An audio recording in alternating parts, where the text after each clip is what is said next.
Gunung Merapi yang terletak di dekat Yogyakarta adalah salah satu gunung berapi yang paling aktif di dunia. Merapi adalah salah satu dari sekitar 500 gunung berapi di Indonesia. Setidaknya 129 di antaranya adalah gunung berapi aktif yang berada di busur vulkanik yang tersebar di sepanjang Kepulauan Asia Pasifik yang juga dikenal sebagai cincin api. Hidup di balik bayang-bayang gunung berapi yang aktif tentu rasanya seperti duduk di bom waktu, terutama ketika menyebut sang Gunung Merapi, gunung berapi yang mendominasi pusat Pulau Jawa. Namun meski sering meletus, Gunung Merapi sangatlah penting bagi kehidupan raja-raja maupun masyarakat Jawa. Mengapa demikian? Karena lewat letusannya, Merapi memuntahkan lava, abu, dan mineral pada daerah di sekitarnya. Semua itu memberikan nutrisi bergizi pada tanah dan membuat daerah di sekitar Merapi menjadi salah satu kawasan paling subur di dunia, dan tentu saja lalu menjadi daerah yang paling padat penduduknya. Gunung berapi yang megah dan berbentuk kerucut dengan puncak berada di ketinggian 2.930 meter di atas permukaan laut ini juga menentukan kehidupan pemimpin-pemimpin masa lalu dan kerajaannya. Riwayat erupsi dan letusan Merapi selalu menjadi sorotan dalam catatan sejarah.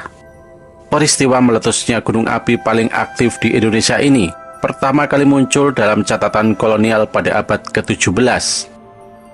Sementara itu, letusan-letusan besar yang terjadi sebelumnya hanya didasarkan pada penentuan yang bersifat relatif. Pada masa lalu, peristiwa meletusnya Gunung Merapi hampir selalu berdampak pada kondisi sosial dan politik kerajaan-kerajaan lama di Jawa Tengah dan sekitarnya. Temuan arkeologis menyebut letusan paling dahsyat pada tahun 1006 bahkan menjadi salah satu faktor yang mengakhiri imperium kerajaan Mataram kuno. Pada tanggal 28 dan 30 Desember tahun 1822, aktivitas vulkanik Gunung Merapi kembali menebar teror di wilayah pecahan Kesultanan Mataram. Peristiwa itu mengguncang kondisi psikologis penduduk kota kerajaan yang sedang kacau. Kerawanan sosial akibat kegagalan panen yang berkombinasi dengan wabah penyakit dan anomali alam lantas dikaitkan dengan kemunculan sosok Ratu Adil. Dari sini babak baru yang bernama Perang Jawa pun dimulai. Merapi mengguncang Keraton Yogyakarta. Pada tahun 1822, bukanlah tahun yang baik bagi rakyat Kesultanan Yogyakarta. 1 tahun sebelumnya, serangan wabah penyakit kolera menyapu sebagian besar wilayah Kesultanan.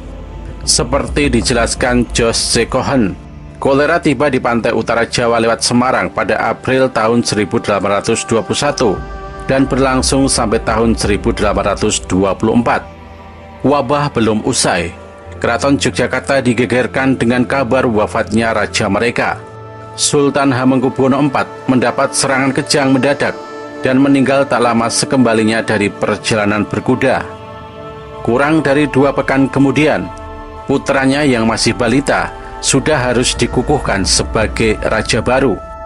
Dalam kuasa ramalan, Pangeran Diponegoro dan akhir tatanan lama di Jawa pada tahun 1785 sampai 1855. Sejarawan Peter Carey mencatat adanya upaya pembentukan Dewan Wali bagi Hamengkubuwono V yang kala itu berusia 3 tahun. Salah satu wali yang ditunjuk tidak lain adalah Pangeran Diponegoro selaku paman tertua Sultan. Sayangnya, kedudukan baru itu tidak membuat Diponegoro merasa diperlakukan secara layak. Residen Yogyakarta tidak mau mengakui kekuasaan para wali dengan melarang mereka mengambil keputusan tanpa seizin gubernemen. Hal ini diperparah oleh pertentangan perihal sewa menyewa tanah milik bangsawan yang menimbulkan keretakan hubungan di istana. Walhasil, Diponegoro menolak ambil bagian dalam kewajiban sebagai wali sultan. Pemerintah kolonial menurut Carey telah gagal menghormati hak-hak Diponegoro sebagai putra sulung Sultan Hamengkubuwono III. Dalam bukunya, Carey mengutip pendapat sejarawan Belanda, yakni Gerrit Peter Rauweijer, yang merinci alasan pecahnya Perang Jawa terletak pada kecerobohan pejabat Belanda yang terobsesi memecah belah internal keraton dengan cara memberi perlakuan tidak pantas terhadap sang pangeran. Segera setelah penobatan Sultan kelima pada 19 Desember tahun 1822 dilaksanakan, sebuah peristiwa alam yang mengerikan muncul di langit Kesultanan Yogyakarta. Menurut laporan Belanda, pada tanggal 28 Desember sekitar pukul 2 pagi, serentetan gempa besar mulai terjadi. Esoknya di sekitar daerah Kedu muncul kepulan asap tebal, beserta hujan abu dan pasir yang menutupi langit. Lumpur dan batu-batu besar berjatuhan ke ladang petani, sementara aliran sungai dari lereng gunung meluap dan mendidih. Saat peristiwa mengerikan itu terjadi, Pangeran Diponegoro baru kembali dari acara khitanan yang dilaksanakan oleh keluarga adiknya, yaitu Pangeran Suryo Brongto. Dalam babat karyanya, sang pangeran menyatakan bahwa ia tertidur pulas selama letusan pertama. Baru sekitar pukul 5 pagi, suara jeritan para punokawan dan pelayan perempuan membuat Pangeran Diponegoro terjaga dan pergi keluar. Sambil menengadah, dia menunjuk ke gunung yang terbakar dan langit yang menghitam. Gunung Merapi terbakar, pucuknya bagai terlontar ke langit. Yogyakarta seraya tertutup olehnya, tulis Diponegoro dalam babat tersebut. Sambil menyapu pemandangan sekitar, dia lantas mengimbuhkan, dalam kegempaan besar, semua, di mana-mana orang berusaha sekuatnya untuk mencari selamat. Carey meyakinkan bahwa letusan Gunung Merapi kala itu memang sehebat yang digambarkan oleh Diponegoro. Di Abu, seorang pejabat kolonial yang bertugas di Yogyakarta mencatat ada 3 letusan besar. Dia melukiskan bagaimana lapisan abu tebal tertiup dari puncak gunung ke arah barat daya. 3 desa di lereng gunung, yakni Bulu, Deles, dan Pringlegi disebutkan rata dengan tanah, sementara mayat-mayat para korban terbawa arus di sepanjang Kali Progo.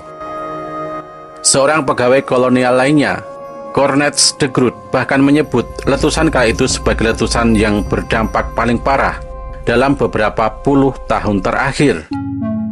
Harga beras dengan segera melambung tak terkendali, sementara pasokan tembakau yang berasal dari Kedu pun merosot tajam.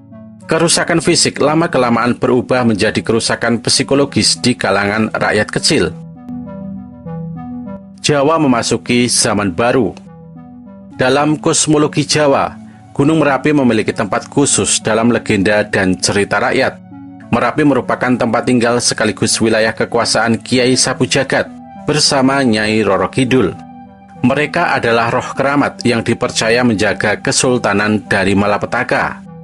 Setiap kegiatan vulkanik yang terjadi di Merapi, dari letusan kecil hingga besar, akan dianggap sebagai sebuah pertanda. Bagi Pangeran Diponegoro, seperti dituturkan Peter Carey, meletusnya Merapi tahun 1822 justru menandai sesuatu yang lebih besar lagi. Dalam tulisan babat, Diponegoro melukiskan bagaimana ia merasa maklum sambil tersenyum dalam hati ketika menyaksikan bencana yang dia sebut sebagai tanda amarah ilahi. Dia percaya bahwa letusan yang disusul gempa bumi pada tahun 1823, tahun 1824, dan tahun 1825 adalah bukti Jawa yang sedang memasuki zaman baru. Dalam ragam ramalan Joyoboyo masa itu, kedatangan Ratu Adil digambarkan dengan timbulnya lebih dulu bermacam-macam peristiwa alam, seperti hujan abu, gempa bumi, sambaran petir, halilintar, hujan lebat, prahara dan gerhana matahari maupun bulan, ungkap Carey. Reclus dalam Yogyakarta Under Sultan Mangkubumi, A History of the Division of Java mendukung argumen Carey tentang kepercayaan berakhirnya abad Jawa yang ditandai dengan bencana alam. Pada tahun 1770-an, letusan Gunung Merapi disusul gempa bumi besar dan hujan abu yang pekat, diduga kuat menghidupkan kepercayaan para bangsawan tentang ramalan keruntuhan keraton. Serangan wabah kolera, gagal panen, dan pemerintahan korup yang menjadi ciri kehidupan di kerajaan-kerajaan Jawa pra-perang Jawa dikaitkan pula dengan masa kacau yang disebut zaman Edan. Orang-orang keraton termasuk Pangeran Diponegoro barangkali masih mempercayai ramalan bahwa Yogyakarta akan hancur sesudah 4 kali pergantian raja untuk kemudian dibangun kembali. Seperti ditulis oleh Residen Yogyakarta, yakni AHW Baron Dekok, ramalan Joyoboyo hidup dalam benak setiap orang Jawa, dan mereka tidak ragu bahwa ramalan tersebut akan terjadi. Maka di tahap-tahap awal Perang Jawa, ketika Diponegoro baru mulai mengangkat senjata terhadap gubernemen, banyak di antara rakyat biasa yang percaya bahwa dialah Sang Ratu Adil, penyelamat orang Jawa. Perang Jawa yang dikobarkan Pangeran Diponegoro benar-benar bencana bagi Belanda dari tahun 1825 hingga tahun 1830. Hasilnya sebanyak 8.000 serdadu Eropa tewas, dan 7.000 serdadu pribumi pendukungnya juga tewas. Sekaligus dari Perang Jawa ini merupakan perang melelahkan karena kombinasi dari perang telik sandi dan penguasaan strategi perang modern. Aktivitas Gunung Merapi mulai berubah dari siaga menjadi awas pada 28 Oktober tahun 2010 pukul 6 pagi. Sebelumnya status gunung yang siaga sejak 23 Oktober terpantau mengalami jumlah guguran material meningkat tajam, dari di bawah 100 menjadi di atas 180 kali per hari. Erupsi besar Gunung Merapi kemudian terjadi pada 26 Oktober tahun 2010 pada pukul 17:58 waktu Indonesia Barat, dengan diikuti sirine panjang yang memicu kepanikan warga sekitar. Erupsi Gunung Merapi tahun 2010 merupakan erupsi terbesar sejak 100 tahun terakhir. Sejak letusan tahun 2010 itu, Gunung Merapi menjadi lebih tenang. Orang-orang di sekitar Merapi juga telah terbiasa hidup bersandingan Sang Gunung Merapi, dan mereka menerima gemuruh serta batuknya sebagai bagian dari fenomena alam yang normal. Gunung Merapi juga berperan penting dalam susunan alam semesta yang dipercayai oleh para sultan. Keraton di Yogyakarta dibangun menghadap ke Gunung Merapi dalam satu jalur garis yang sama. Merapi juga dipercaya selalu dijaga oleh para roh pelindung yang memberikan persembahan ke gunung. Masyarakat setempat sangat menghormati kekuatan dahsyat Gunung Merapi. Setiap tahun pada hari peringatan penobatan Sultan, persembahan atau labuhan dibawa dari Keraton Jogja ke Gunung Merapi. Di saat yang sama, persembahan serupa juga dibawa ke bagian selatan dari Samudra Hindia. Kedua persembahan itu diharapkan akan menenangkan para roh penjaga gunung dan laut agar bisa membawa kesejahteraan bagi penduduk Jawa. Saat ini Merapi terus dipantau oleh sejumlah posko gempa yang bisa memberi peringatan untuk penduduk jika ada letusan yang akan terjadi.